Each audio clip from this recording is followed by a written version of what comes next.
Okay, second day of our informative speech round. You know the drill at this point. Who wants to go next? There we are, Isabella. Very good. Okay, so let me get you in the spotlight. And let me find the materials over here.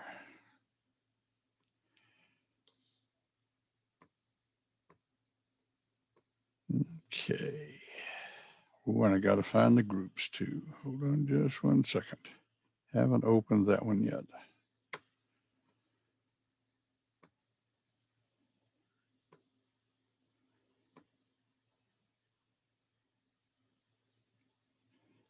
Very good. From group number 4, let's give a welcome to Isabella Walker. Remember to unmute your microphone, Isabella. Got it. Okay, so over the course of this pandemic, a lot of people have found themselves stuck at home, bored out of their minds with nothing to do. So because of this, a lot of people have been finding new hobbies and things to keep them happy and busy while stuck at home. One of these things being art. Not only is art a fun way to stay busy and have fun, but it can also be very therapeutic. According to Florida State University Council, art therapy is an evidence-based mental health profession that integrates the creative process, art making, and applied psychological theory. There are a lot of different types of art, but today I'd like to share how to do a paint pour. Paint pouring is a very fun and cheap form of art, which is perfect for college students. The supplies that you need are gloves, canvas, paint, of course, plastic cups, some sort of plastic tray or plastic wrap to put under your canvas, and then a stir stick. So the first thing that you'll do is you take your canvas and you put it on top of your plastic wrap so that you don't make a mess. And then you'll put 4 plastic cups under each corner of the canvas so that it's raised. So whenever you pour your paint, the paint can run off the edges. And then next, there's a lot of different ways you can do this, but I'm just going to kind of tell you guys how I do it. The first thing that I do after I set up my station is I get all of the paint and I put it into 1 cup. And so I'll take the cup and kind of tilt it and then pour the paint into the cup on top of each other so that it layers. And with the paint, you need a runny paint, but they have paint that is made for this type of art, but you can also use any kind of paint you have. It just needs to be thin. So if you have a thicker paint, you can just dilute it with water and that works too. So after you fill the cup with all of your paints and colors, then you can either put the canvas on top of the cup and then flip it and pull the cup up and the paint will run off or out of the cup, and then or you can just pour the paint onto the canvas however you like. After you do this, then you'll take the corners of the canvas and you can tilt it in different directions and it will make the paint run and give it different effects. So after you do that, you should have something that looks sort of like this. Maybe not exactly, it can turn out different ways. But you don't have to feel limited to just do a canvas. My dad and I are actually building a table and I decided to do a tabletop. It's kind of hard to see because the lighting's not great, but you can do a lot of different things. And I love this type of art because it gives you time to relax and de-stress all while you're creating something very unique and different. So yeah, thank you. Okay, comments or questions for Isabella?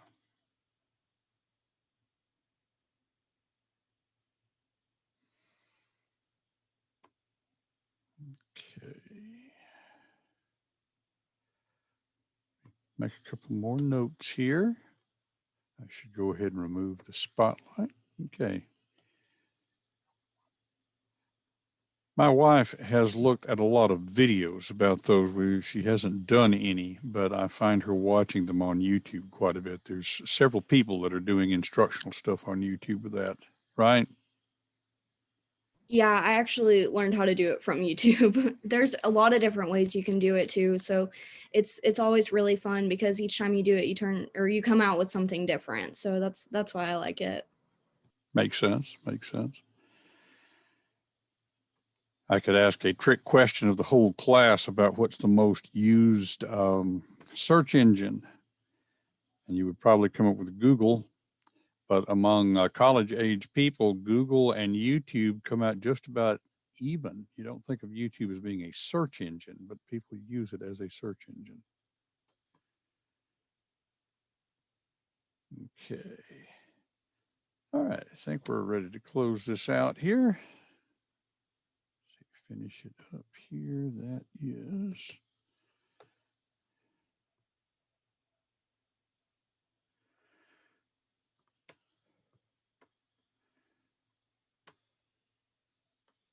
fumble fingering here. All right, thank you, Isabella. Who wants to go next? There we are. Okay. Get you spotlighted here. And let's see, we need to set your name here. Preston. There we go. Let me find your materials here.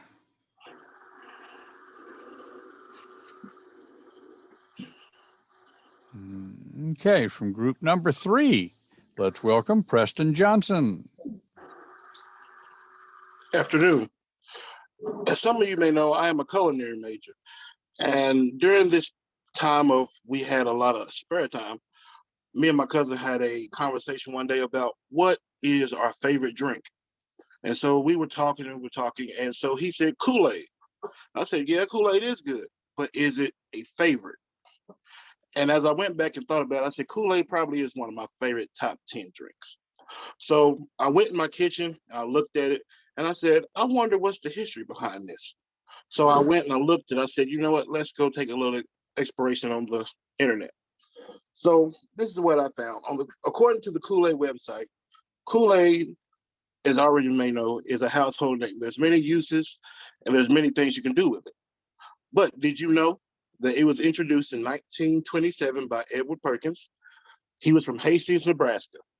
And before 1927, Kool-Aid was actually used for medicinal purposes. However, one day he decided to take it door to door, and one lady decided to add a little sugar and a little water to it and see what happened. And so she went back to Mr. Perkins and she showed him what she had, and he decided to sell it. And so for 27 years, he decided to perfect and perfect and perfect. But I wanted to go back a little bit further and, what actually gave him this influence. And so I realized that many things are interconnected in life. And I realized Jell-O, yes, Jell-O, a childhood favorite and pretty good with Jell-O shots, actually gave Kool-Aid its start. And so from that, he took it and took it and took it. And then one day he decided to sell it to a distributor. And he got 10 cents for every box that he sold. And so he went to the distributor and said, if you give me 5 cents for it, if I give you 5 cents, then that's our partnership. And then from that, he went from 60 people to over 500 distributors. And so he decided to finally sell it in 1933 to General Foods Company also. So I was like, what else is the best Kool-Aid? So I went to YouTube, as we discussed earlier, and I found many ways to make it. But I figured one way was the best way, and I decided to show you it today. So if you take a little trip over here, turn my camera around. I have the Kool-Aid already in my container. The best kind I use is the tropical punch. And so what you do is you make you a simple syrup. That's 2 cups of sugar and a cup of water. You get it to a boil. You pour it inside like so. Excuse the steam. Give it a little swirl around. Of course, you add more water to it. This is just to get it started. And then you put it into the refrigerator, let it chill. and serve and have a great drink. Thank you.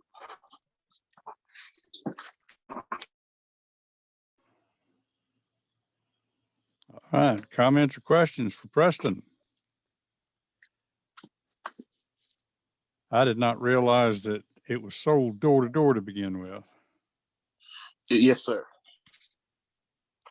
That is interesting. I found it interesting that it was actually used for medicinal purposes. Yeah, there's a lot of stuff that we drink just as enjoyment, that started out from medicinal, like Coca-Cola, Dr. Pepper. Yeah. And the original flavor for Jello was the orange flavor, which is where I wore orange today. And the original flavor for Kool-Aid was orange. And so I said, well, kill two birds, one stone. Very good. Other comments or questions? Okay, let's see here. Get our time written down here.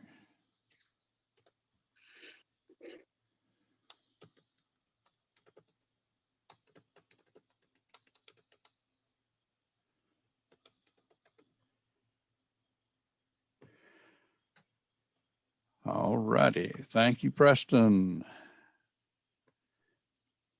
Let's see who wants to go next. Megan, all right. Get you spotlighted here. And then find your materials.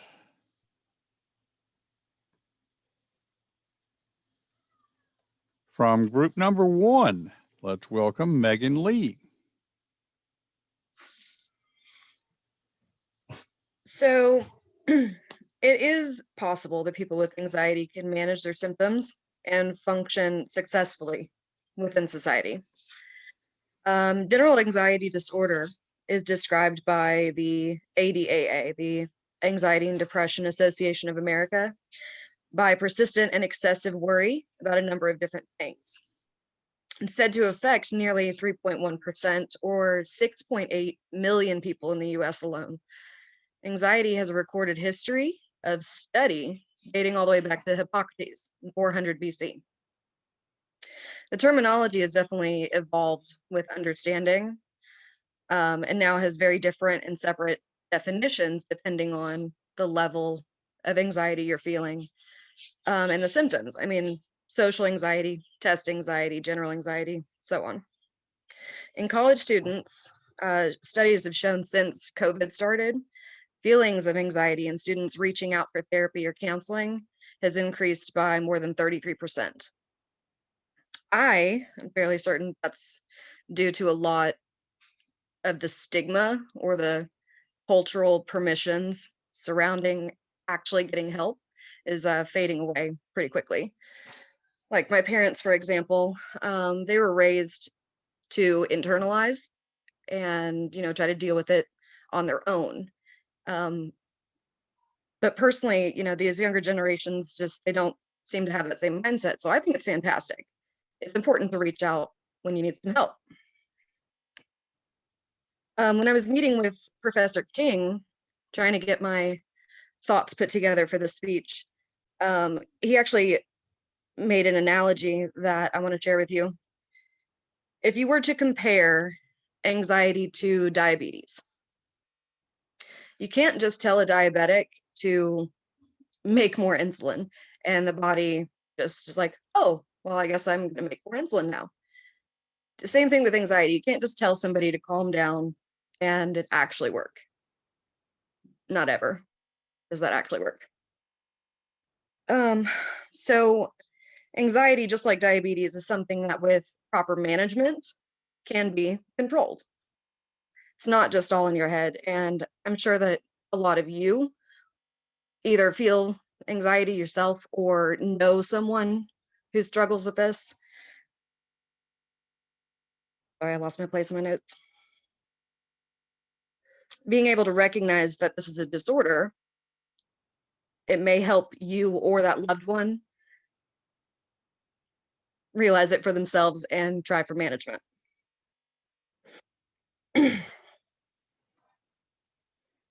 I've decided to try 3 methods for my own personal management. This semester in biology, we are doing a nutrition study. So in addition to writing down everything that we ate for a week, we were also writing down our moods with our meals. So as I was looking through my list of everything that I was writing down, by the time day 5 rolled around, I was noticing that my meals were more balanced and there was a lot less Taco Bell. I love Taco Bell. I had heard that your diet absolutely makes a difference in stress levels. This kind of proved it to me. My moods were improving, my sleep was better. It was just all around kind of a good move. So I chose, I'm going to continue that. Next, I decided to incorporate more breaks. Our textbook had mentioned, the listener fatigue. So it got me thinking about my own focus issues. So I started taking little breaks to clear my head, go for a walk, play a round of zombies on COD, go for a drive, or even take a bubble bath. Just clearing my head, getting rid of that extra noise. It helps me focus on what I'm trying to actually get done.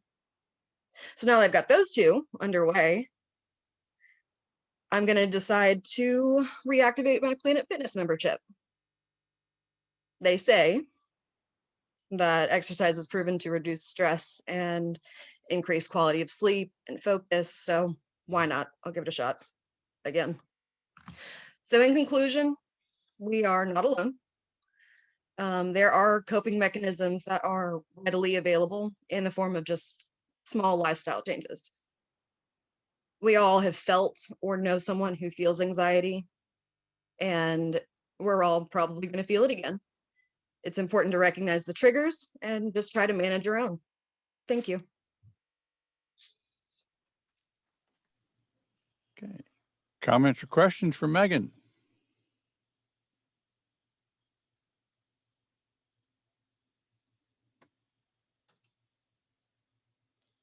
Worthwhile mentioning, anybody who is dealing with anxiety issues, one of the perks of being a Pellissippi State student is that you have free access to some very qualified counselors while you're here.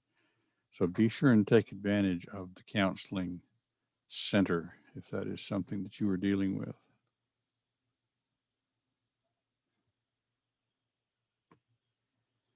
Free of charge.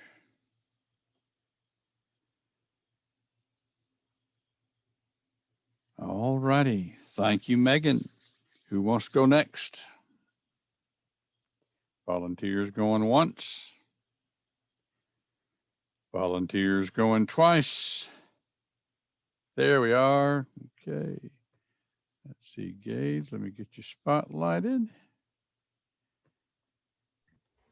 And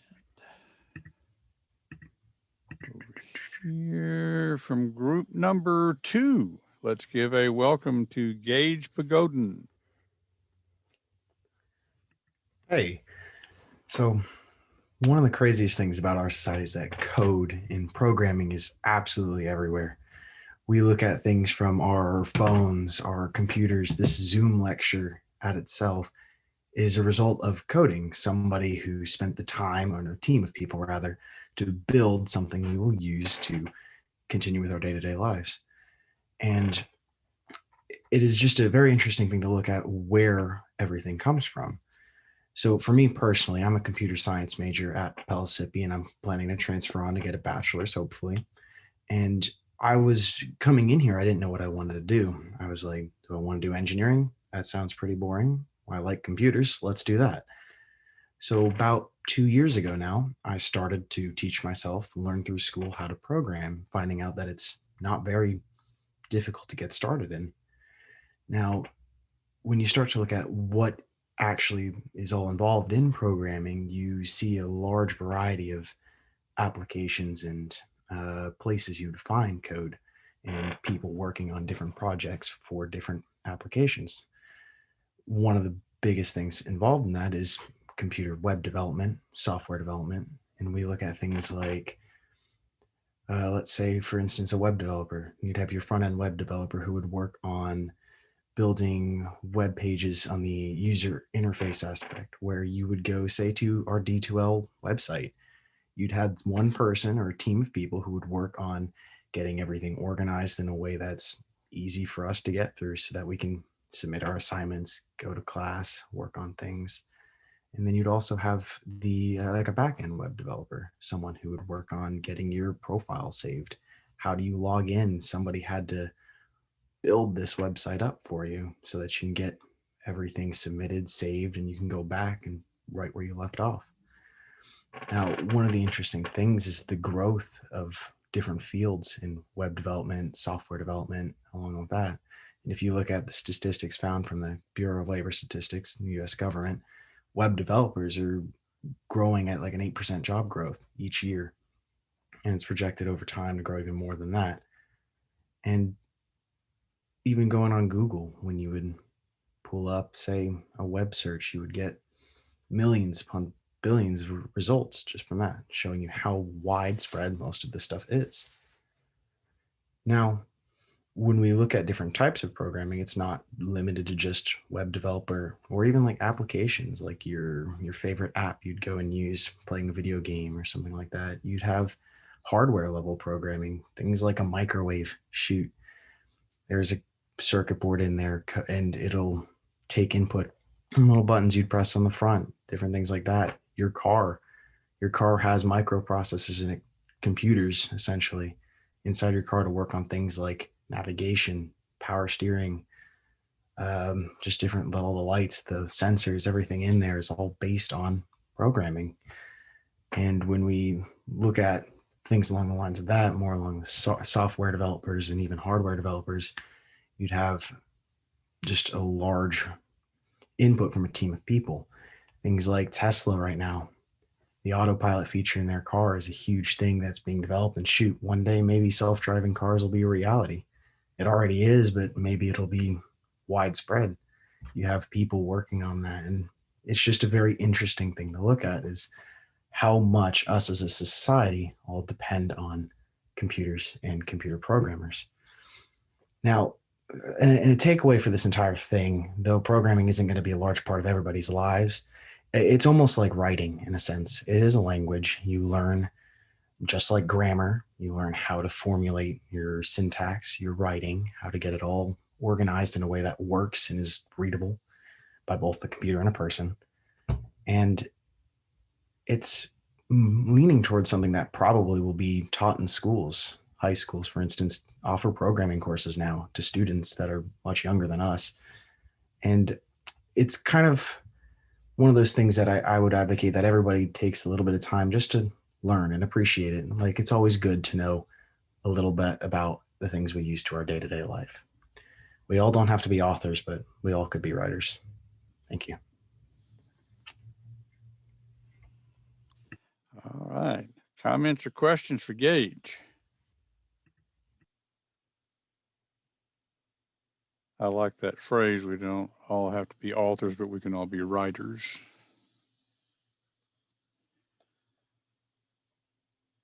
I'm curious, Gage, as you look at, for instance, you mentioned Brightspace D2L.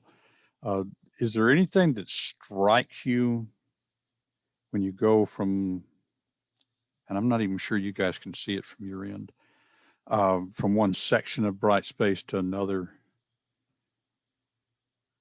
I'm fishing for something here. It looks like to me that they said, okay, you guys take care of the calendar and you guys take care of the quiz tool. And 100%. And they never talk to each other, you know. Mm-hmm. And when I said, I'm not sure if you guys can see it from your end, from my end in setting up Brightspace, there are things in there where if I want to delete them, all I have to do is checkbox and hit a delete button. And then in others, I have to first go to a different screen. You know, it's like the interface is not consistent. Yeah.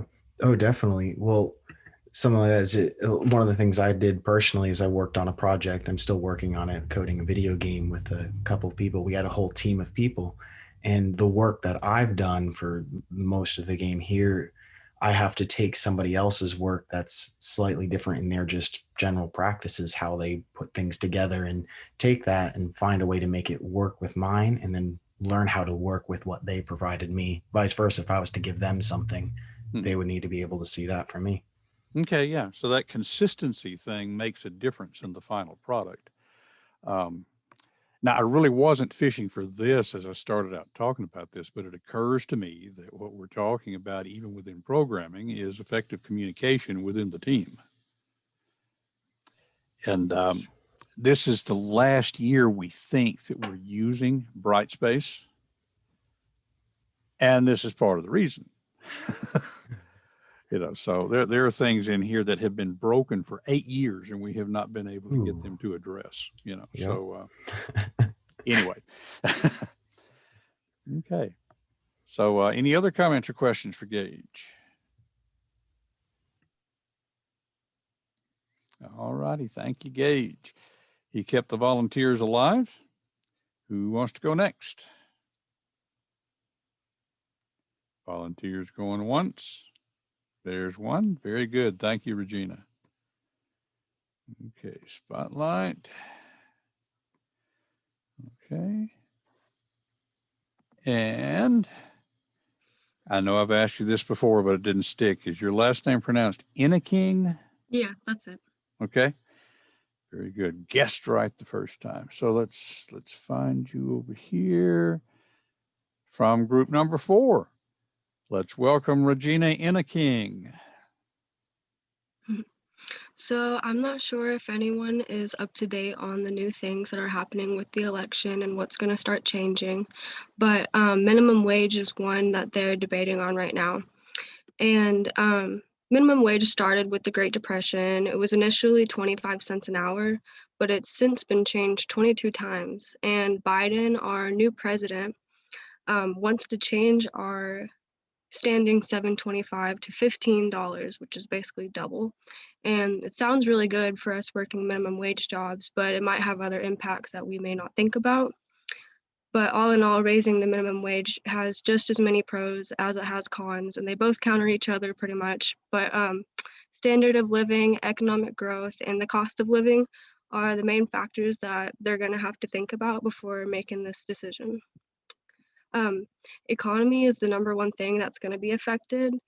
Economic growth could happen through consumer spending. Since everyone's going to be making more money, they're going to be spending more money. And employee morale could be improved also because everyone is making more money, so that it might not leave, but market competition will be increased because since people aren't leaving, it'll be hard to get jobs. 1.3 million people are supposed to be at stake for this decision. The 29 CBO reports a significant improvement for the 17 million people, potentially raising that 1.3 from the poverty line, but it could also put 1.3 million jobs at loss. So they kind of just counter each other. And another reason jobs could be lost is due to companies having to pay workers more. Employees would stay there longer, yes, but if they are paying more people more and they don't necessarily have as much to go around, some people might lose their job. Why I thought this was really important is because we would be the first people affected. Pro-con informs us that increases show that it will be more difficult for low-skilled workers like us to find jobs. And like with that being said, students and young people are affected first. Overqualified workers, they'll take the minimum wage jobs because the pay is so close to a skilled jobs pay, which means there's not as many spots for inexperienced workers like high school and college students. And it can also change the overall standard of living in both directions. So although people are making more money, which means they have more money to pay for the cost of living, if everything's going up, inflation will happen, which means the prices of everything else is going up. So it kind of cancels each other out because you're making more, but you're spending more. But in conclusion, an increased minimum wage is supposed to bring most of families out of poverty and improve work ethic. However, it can also have negative impacts such as inflation and a loss of jobs. Thank you.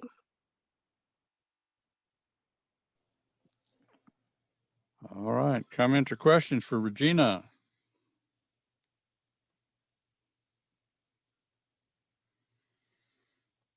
Let's see here.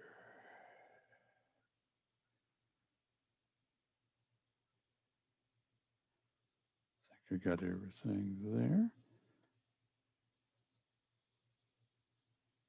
Let me get Regina some feedback here, and then I want to share a tool with you guys that could be useful when you're talking about things like historic wages and that sort of thing. Let's see. You think about this for a second.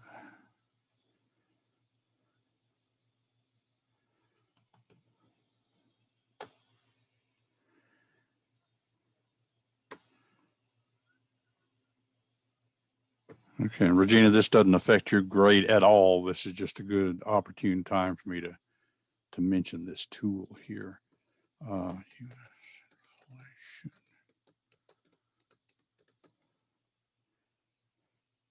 We'll use one of your examples to illustrate something here. Let me first share the screen.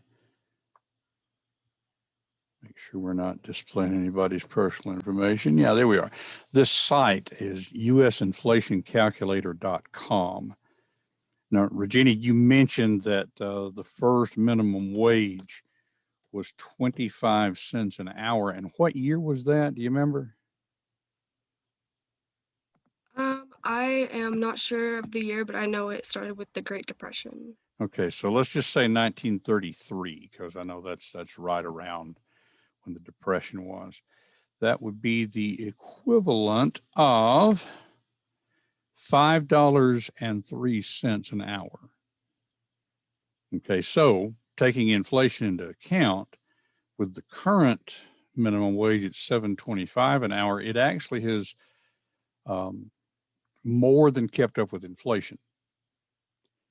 Now, this doesn't affect the argument one way or the other, but do you see how that can help to kind of put things into perspective? You know, if there's a story I tell sometimes about a car that I got in 1979, and at that time the car cost $750. Well, that would be the equivalent today of $2,700.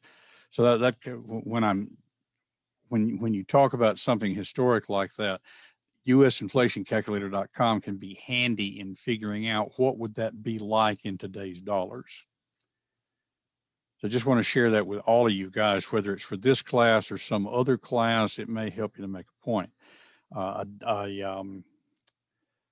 limitation of this is it only goes back to 1913, but it's really hard to make comparisons about, you know, something cost X amount in 1879. There are so many factors that are different between now and 1879. It's hard to make a comparison. We will look at another one at some point. An economist, Matthew Ridley from England, who makes comparisons like that by comparing how many hours the average person has to work in order to acquire something. Like, for instance, light. Okay, in the 1700s, I think he talks about the average person had to work 6 hours in order to buy one candle. And so, you know, you had to work 6 hours to get a night's worth of light. Whereas these days, it takes less than a second to get a night's worth of light. So he uses that as a basis for economic comparisons. Okay, so we'll talk more about that later. This was just a good place for us to kind of point up these kind of comparisons. Okay, thank you, Regina. Who wants to go next? Volunteers going once. Volunteers going twice. There we are. Okay, thank you, Garrett. So let me find your stuff here. And close down the inflation calculator. Okay, from there you are, from group number 4. Let's welcome Garrett Floyd. music surrounds us every day of our lives, no matter where we are or what we're doing. Whether if we're shopping around in a store, watching a movie, or watching YouTube videos, if we're in our car driving around, there's likely always going to be a song playing in the background. I don't know how many of you have Spotify Premium, and at the end of the year, you can do the Wrapped review, and it tells you how many minutes you listen to of music on Spotify throughout the year. I did that personally. I think it had around over 93,000 minutes, like just for 2020, I listened to music. So it's very present in our day-to-day lives, and it's a very, very important part of it. And music does more for us than just provide entertainment. It can be substituted as medicine. There was a study done by the National Library of Medicine, and it found that when you listen to music, your brain actually releases opioids, which are the body's natural pain relieving chemical. Opioids are such things as hydrocodone and other pain relieving like medications that they're used in. And that study found that in fibromyalgia patients, and fibromyalgia is just when you have general pain across your entire body, that when they listen to music, it released opioids in their brain and increased like their mobility, and they were able to read and write more often and have less pain, and just general pain all over the body subsided. There was another study done by Tempo Saracamo on the effects of music in dementia patients, and it's found that it could improve their memory and like short-term and their working term memory. What the study was, he tested, I think it was 13 around dementia patients, and for 2 weeks he had them listen to music and sing.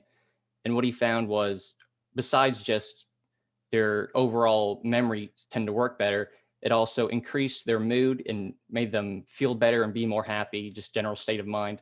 And also found that the caregivers benefited from it as well. And this study reminded me of my great-grandmother. When I was very young, I spent many days with her. I'd sit at her house, eat cheese puffs, and drink Kool-Aid. And when I was around, I think 5 or 4 years old, she developed dementia, and she had to be put in a nursing home. And one of the final days before she passed, my mom was visiting her, and she told me the story where my mother walked in and started talking to her, sat by her bed, and she didn't know who she was at all. So, of course, my mom was very emotional, started crying. And before she left, she sang her a song. She sang Amazing Grace to her. And my great-grandmother like almost started crying, and then they said their goodbyes, and a day or two later, she passed, sadly. It was also found that music can help recovering stroke survivors. Many people who have strokes start suffering from what is called aphasia. And aphasia is where when your brain gets damaged, you lose your ability to speak properly and to understand language. So what people did is they developed melodic annotation therapy. And what that is where instead of having a person with aphasia try to speak normally like we do, they start singing. Because what happens is when you speak, your left side, your temporal lobe, I can't speak right today. When you talk, it activates your left side of your brain, your temporal lobe, and singing and music has to do with the right side of your brain. So it's two completely different sides of your brain that are being used. So when it's damaged, it's completely different parts. So, they can't per se speak properly, but they can sing and then still get their point across and be able to have conversations more or less. In conclusion, music is an important part of our lives, and at face value, its purpose is just for entertainment and enjoyment. But when you look at it more, it goes farther than that. It can be used as medicine. Thank you.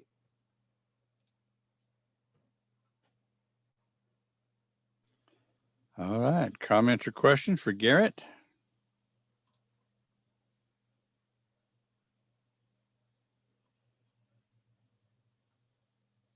It's always been interesting to me that folks who deal with stuttering, for example, when they sing, they don't stutter.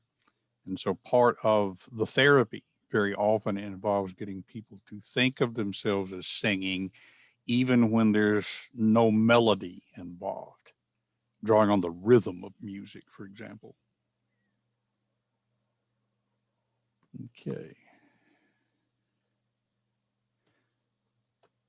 Other comments or questions for Garrett?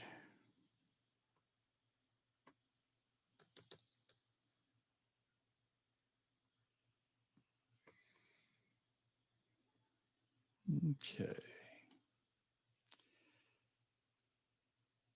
Got our next volunteer. Very good. Katana, let me get you in the spotlight here and find the materials.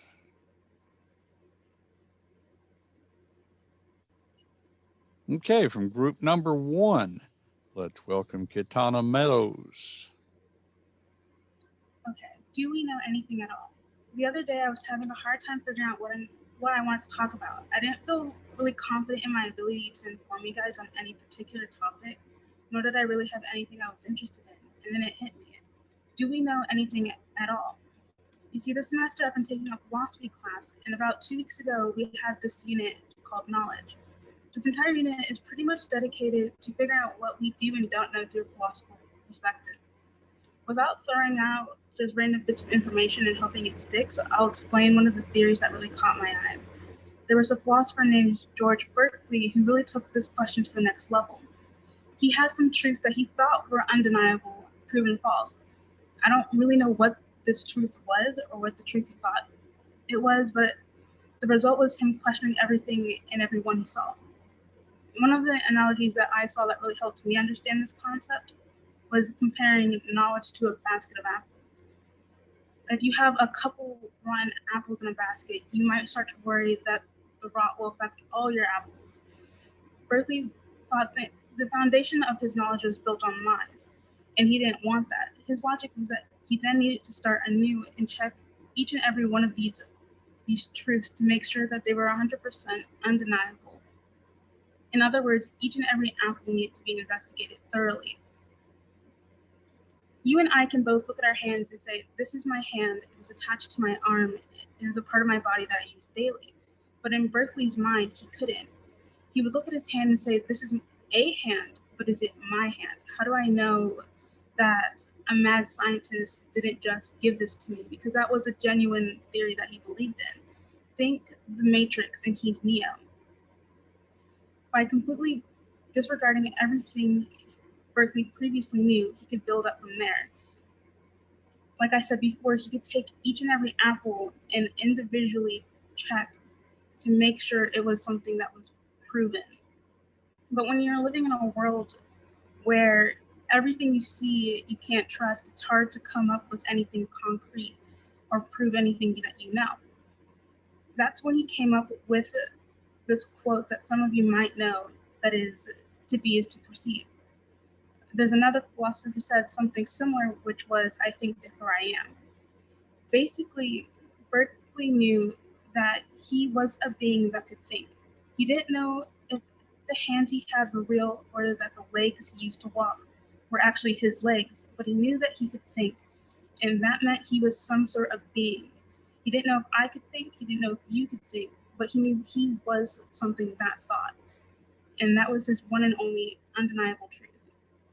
The reason why I decided to talk about this was because I don't know if there's anything I could personally inform you guys about. Because do I know that the sky is blue? According to Berkeley, I don't. So while you think you might know a thing or two about basketball or math or the arts, do you really? Thank you.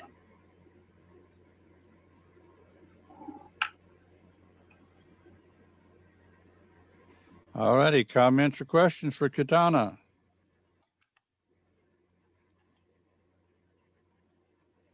One of my teachers used to say, reality behaves as if it is out there. Kind of goes along the same lines.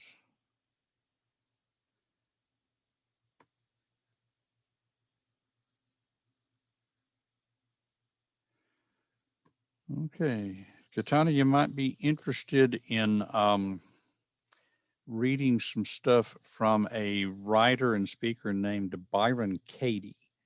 I was trying to remember the name of her first book.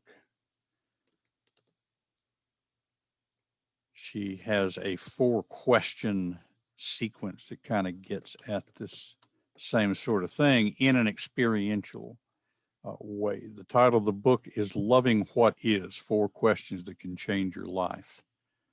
If you have any interest in that, let me know. I can give you a link to it. Yeah, I'd love to check it out. Yeah. Okay. And I mean, you can find it just by doing a search on Loving What Is. For whatever it's worth, I make no money off of recommendations.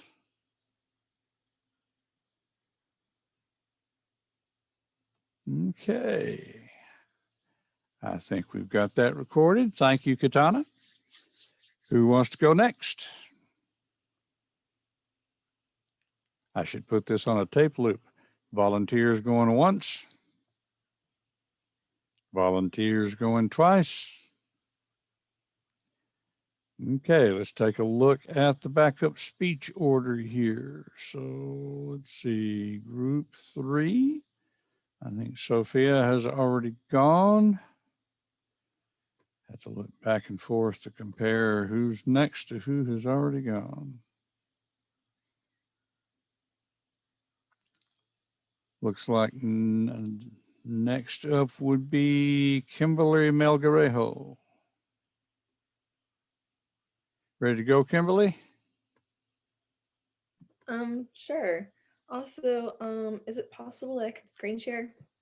Yes. Let me make that change right here. Okay. Sharing options, all participants. Okay, you should have a share screen button down there at the bottom now. Okay. Okay, so excuse me. If you want to have that set up, it's up to you whether you want to start the screen sharing as you start your speech or just hold it until the proper time. I'm gonna go ahead and like Okay. hold up. That's fine. That's fine. Okay, so let's see. I had just looked and I've already forgotten. Got to get your group here. There we are. Okay, from group number 3, let's give a welcome to Kimberly Melgarejo. In the summer of 2018, my older sister and I went on a trip to Mexico. While we were there, we stayed with our grandparents on their ranch that had no Wi-Fi. We had no phone service, and the only phone available to us was your old school early 2000s home phone that required you to hug a wall if you wanted to talk to somebody. So what we did for fun was go on excursions with our younger cousin Imelda. She took us to the plaza, and afterwards we went to the Pila, which, as in this picture shown right here, is a dried up stream that only fills up during the rainy months of June and July. When we first got there, we were actually very disappointed because there was not enough water in the Pila for us to swim just yet. So instead, our younger cousin Imelda decided we want to have a rock throwing competition. While we were collecting rocks, I glanced down, just picking out random rocks randomly, until I realized I picked up something that was kind of light for a rock. It wasn't heavy set like a normal rock, and it was brown, kind of. It was discolored. So the reason I first thought it was a rock is because it was kind of like white and gray.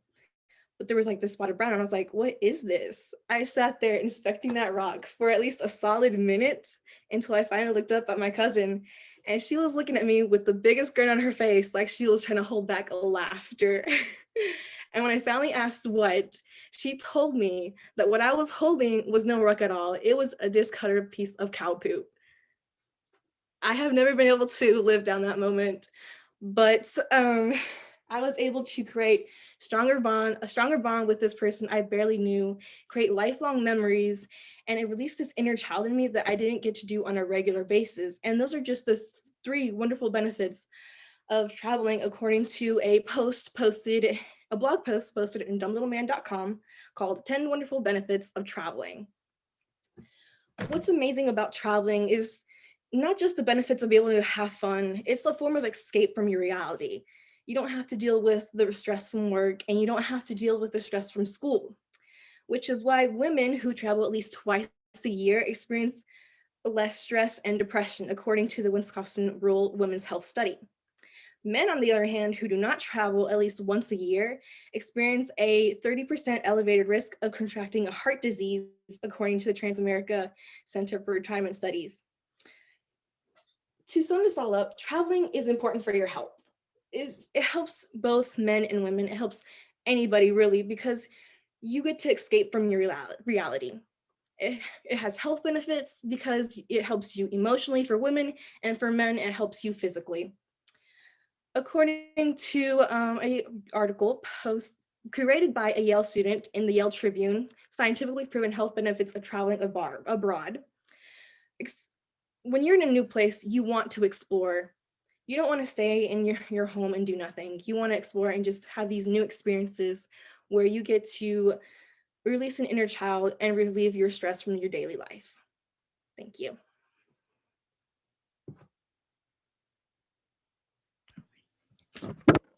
All righty. Questions or comments for Kimberly?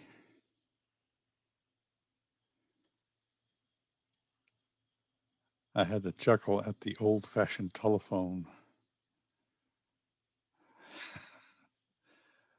I got through high school with one of those.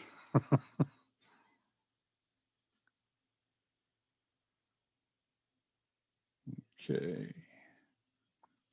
In fact, I'll date myself here. When I was in elementary school, I could pick up the phone and an operator answered on the other end and said, "Number, please." And I'd say, "I want to talk to my grandmother." And she'd say, "Which one, honey?" Because they all knew. All righty. Let's finish this up here.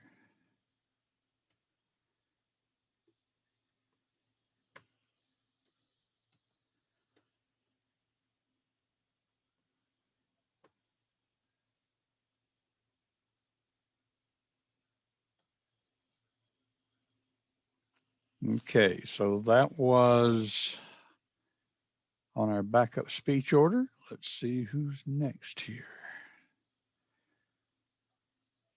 Kimberly.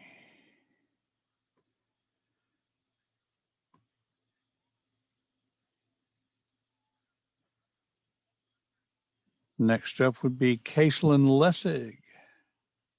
Caitlin, ready to go?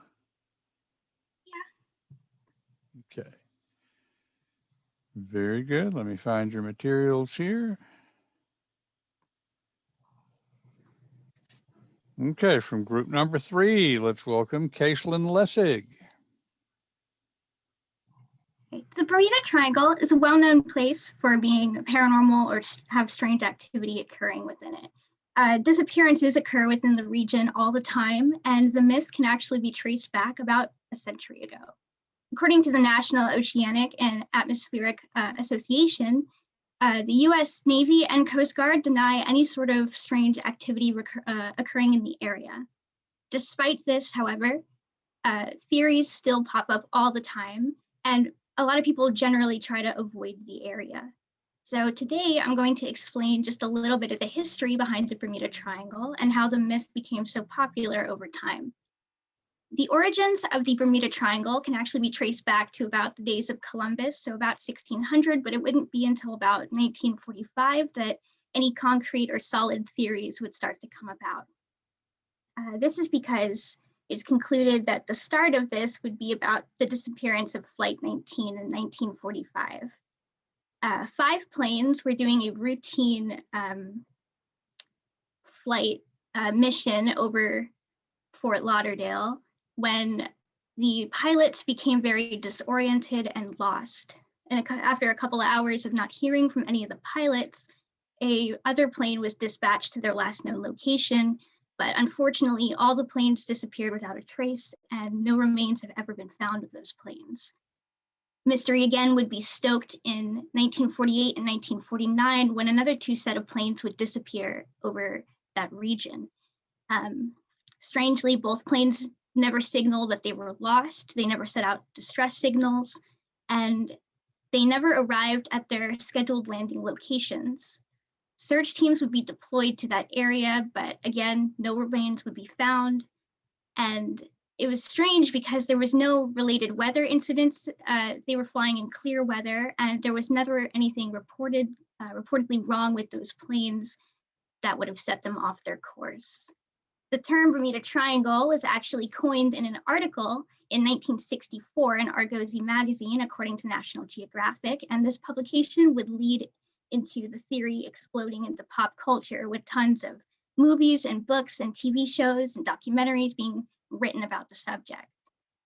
This would also cause a bunch of other like crazy theories to start coming about aliens and UFOs, and somehow the lost city of Atlantis having something to do with the disappearances. In 1975, author Larry Kusch would discover in his own independent investigations that there were a lot of inconsistencies within some of the initial reports of these missing planes and ships, and also that tons of information had been omitted intentionally from articles and reports. And according to Britannica Encyclopedia, there's no evidence that there are any more mysterious disappearances over that region of the ocean as opposed to any other part of the ocean that's well traveled. But all of this is to say that the ocean is a dangerous place, as many people already know. People go missing all the time, and it's unfortunate, but it happens. But when people don't understand something, they try to come up with a way to explain it themselves, and people like mystery, so it's not really hard to see how something as strange as the Bermuda Triangle would come up from a strange location in the ocean. I hope that you might have learned something interesting or new about the Bermuda Triangle that you might not have already known, and thank you so much for listening.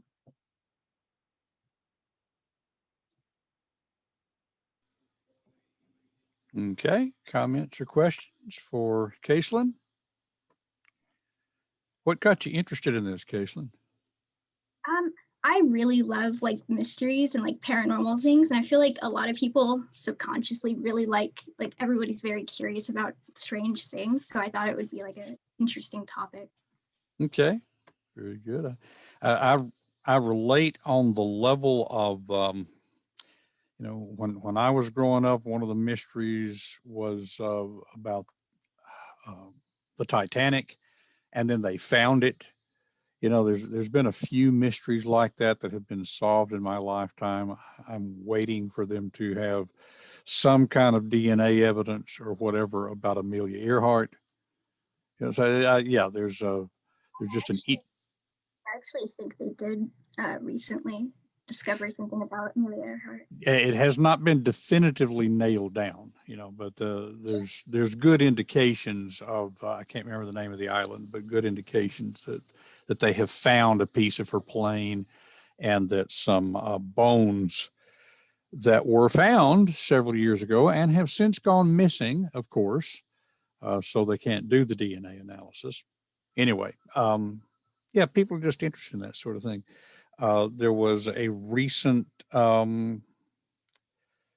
news story that they may have located Jimmy Hoffa's body, you know, and the only thing that's holding up checking it is getting permission to dig, you know, that sort of thing. So yeah, I think people do have an interest in that sort of thing. Okay, other comments or questions?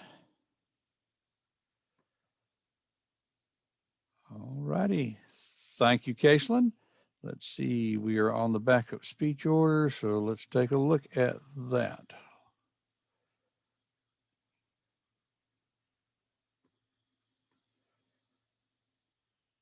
Next up would be Beverly Keelan. Is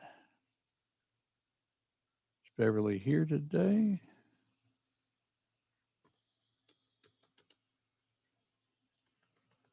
Looks like not here. Okay, so I have to make a note here. Hold on just a second.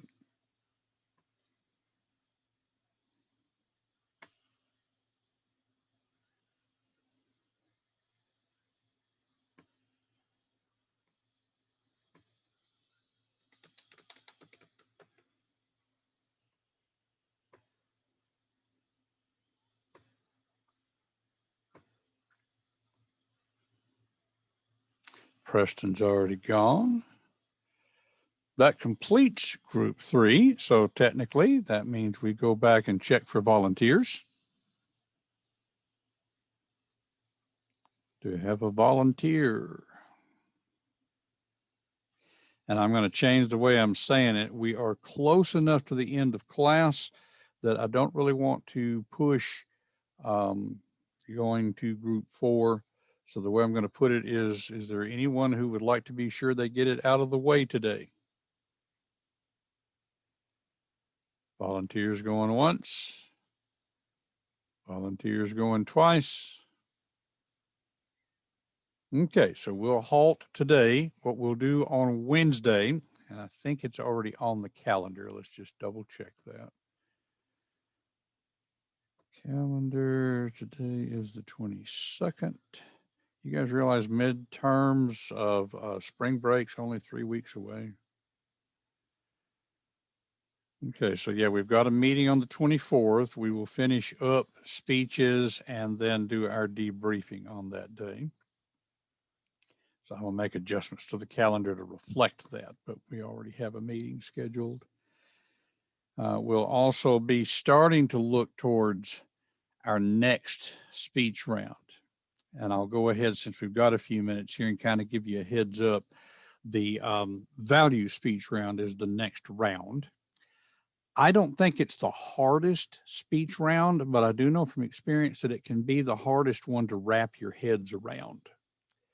So I'm going to give just a bit of a context right here as we're looking towards starting that one. And y'all remind me on Wednesday or maybe even the following Monday that I've already given you this kind of heads up. You can remember the key phrase, crab walking. Okay, so just if I start talking about it again, remind me we've already talked about the crab walking. Okay, what do I mean by that? Well, the reality is that all of our speeches are artificially short compared to what you would find out there in the real world. I know we've talked about that a little bit before, so just a reminder on that.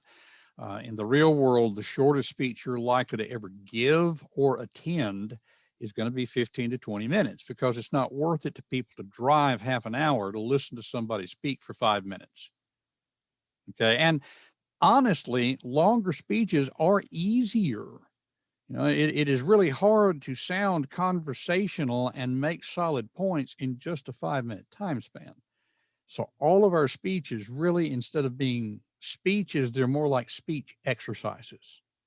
Okay, no problem with that. The value speech is the most exercise-like. And the comparison I make, which I think I've already alluded to briefly in another context, is like when you were in gym class in 8th grade or whatever, basketball practice, they made you do crab walks. And I hated crab walks. Okay, awkward, they hurt. But I understood even then that the coach didn't make us do crab walks so that in the middle of the 4th quarter, when we're down by 10 points, we could all suddenly drop to the floor and start doing crab walks. We didn't learn crab walks so we could do crab walks better. They made us do crab walks because it developed certain responses and muscles that wouldn't get developed otherwise. So the value speech is kind of like that. It is unlikely ever in the real world that you would give something like our value speeches. What it's designed to do is to develop an awareness, an ability, a way of thinking, an approach to an audience. Because as we talked about earlier in another context, people think all you have to do to persuade an audience is pile up enough facts. Well, if piling up facts would do it, salespeople would be out of a job. Okay, it's not about facts. People, in fact, is drawing a blank on his name, a former president of the National Speakers Association. I'll have his name later when we talk more about this in persuasion. He used to say that people don't make decisions based on logic. They make decisions based on emotion. They justify decisions based on logic. So you do have to have both. Okay, and in between there is this idea of values. Now, politicians throw that term around, implying that people who think differently than themselves don't have any values. They just have different values. All that the word values means is, what do you value? What do you think is important? That's not a matter of fact, but on the other hand, it's not just a matter of opinion. Understanding what an audience values, what they think is important, is key to being able to persuade an audience, to be able to connect with them. And so our values assignment is designed to sensitize us to that, to give us a way of thinking about that. So in terms of our semester flow, it's sort of pre-persuasive. Technically, it's an informative speech, though. You are not asking anyone to agree with you. You are not asking anyone to do something as a result of the speech. So it kind of falls in between there. Okay, now what I've found over the years is that if we don't do the value speech, people are not nearly as effective when the assignment later becomes persuasion. They just wind up piling up facts. And so I think it's pretty important for us to wrap our heads around it. Although, as I said, it's not the hardest, it can be the hardest to wrap our heads around. And that's why when you go looking in the assignment instructions, you're going to find more material on the value speech than you will find on any other speech that we do. So just a little heads up about that as you start looking at it. I will also say briefly my self-interest here.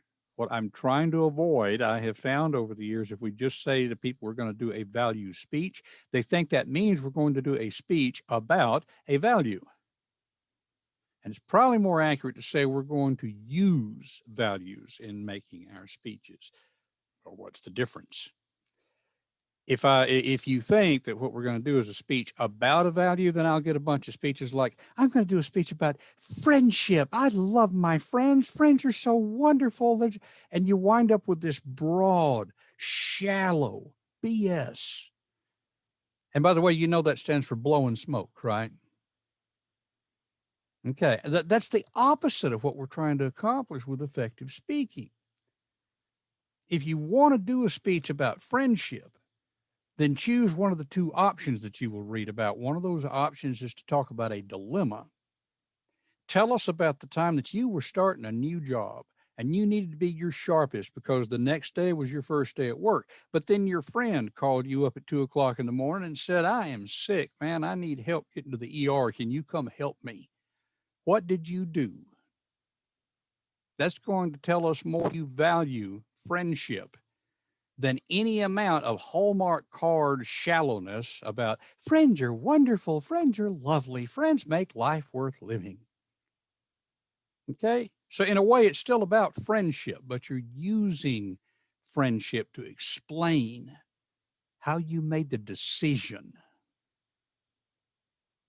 We will talk more about it later, but I wanted to go ahead and give you this heads up this far ahead of time so that we can kind of cut off the tendency to do speeches about a value. Go ahead and read the material on the value speech and start thinking about a dilemma or some people that you don't understand, how they could be intelligent, not brainwashed, there's not something wrong with them, and yet they believe something different than you do. And that's where we'll be going with that. Okay? Even with that explanation, we'll still got a class a little early today. So remember, on Wednesday, first thing, we will finish our speech round. We'll start with volunteers because we have not officially gone to the backup speech order for group 4 yet. And we will cycle around and try to pick up everybody, then debrief the speech round. Make sense? See you guys Wednesday.